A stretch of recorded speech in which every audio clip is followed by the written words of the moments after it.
전 인구의 4%가 소시오패스일 수 있다라고 하는 연구 결과도 있습니다. 따라서 그들을 알고 있어야 된다.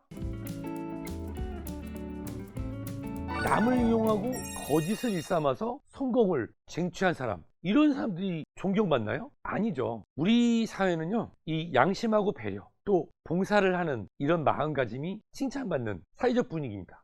어떻게 보면 이런 것이 너무 당연하죠. 그런데요, 소시오패스가 늘어가는 사회는 반대로 남을 이용하고 거짓을 일삼는데 성공해요. 그런데 그들을 제대로 보지 못해서 존경합니다. 오히려 양심적이고 착하게 살아가는 사람이 손해보면 바보라고 부릅니다. 그러면 이런 소시오패스가 점점 늘어나는 사회는 결국은 사회적으로 분열을 일으킬 수밖에 없죠. 자, 여기서 사이코패스가 아닌 소시오패스는 바로 반사회적인 인격 장애의 일종인데요. 문제는 이 소시오패스들이 범행을 인지한다는 겁니다. 즉, 알고 하는 거예요. 사이코패스는 본인이 하는 범행을 인지하지 못합니다. 그러니까 즉, 소시오패스는요, 본인의 성공을 위해서라면 수단과 방법을 가리지 않아요. 나쁜 짓을 저지르는데 이걸 인지해요.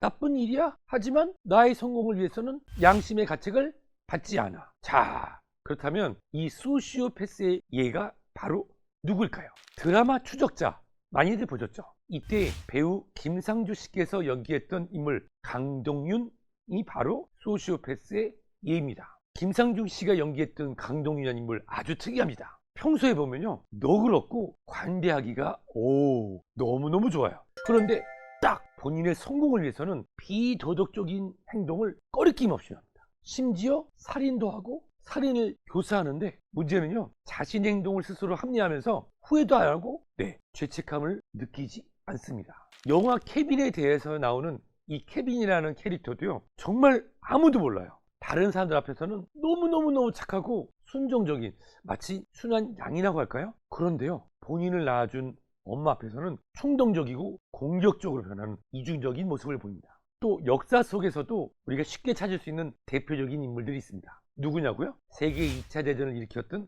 바로 히틀러, 그리고 최근에 사이비 종교의 교주들, 이런 사람들 우리가 소시오패스의 예로 보고 있습니다. 그런데요, 소시오패스는요, 어쩌면 우리의 가족 중에, 우리의 학교 중에, 직장 중에 평범해 보이는 사람들 중에도 존재할 수가 있어요. 실제로 심리학자 마사 스타우트의 말을 빌자면 그들은 우리의 일상 속에 늘 함께한다. 따라서 그들을 알고 있어야 된다. 우리가 걱정하는 사이코패스에 비해서 훨씬 많다고 알려져 있는데, 심지어 전 인구의 4%가 소시오패스일 수 있다라고 하는 연구 결과도 있습니다. 자, 소시오패스의 특징, 그들은 어떤 사람들이냐? 자신의 성공을 위해서 타인을 이용합니다. 거짓말을 일삼지만 양심의 가책을 느끼지 않아요. 그리고 자신을 잘 위장하고 감정 조절이 뛰어납니다. 그리고 매우 계산적이에요. 어떻게 보면 매력적이고 사교적으로 보일 수도 있어요. 하지만 가끔은 남들이 모르는 곳에서 잔인하고 공격적인 행동을 재미삼아 합니다. 가끔 우리가 언론에서 보면 이런 반려견이나 또는 유기견, 유기묘들을 학대하고 불을 내는 이런 것들이 소시오패스의 사례가 됩니다. 그러다가 자신의 잘못이 발각이 되면 변명을 하다가 결국은 나도 피해자다, 나는 이러려고 한 게 아니었다, 동정심에 호소하면서 순진함을 강조합니다. 그런데 속으로는 거짓으로 후회하는 척만 할 뿐 반성하지 않습니다. 여러분, 참 요즘의 사회가 각박합니다. 돈을 많이 버는 사람이, 즉 부자들이 부러움의 대상이 됩니다. 양심적인 행동하는 사람들이 바보로 느껴지는 사회, 소시오패스가 점점 늘어나는 사회처럼 보여서 너무나도 걱정이 되는데요. 우리 주변에 혹시라도 이러한 본인의 성공을 위해서 남들의 피해를 본인이 인지하든 인지하지 못하든 그것을 행하는 사람이 있는지 없는지 함께 살피면서 건강한 사회를 만들어 갔으면 좋겠습니다.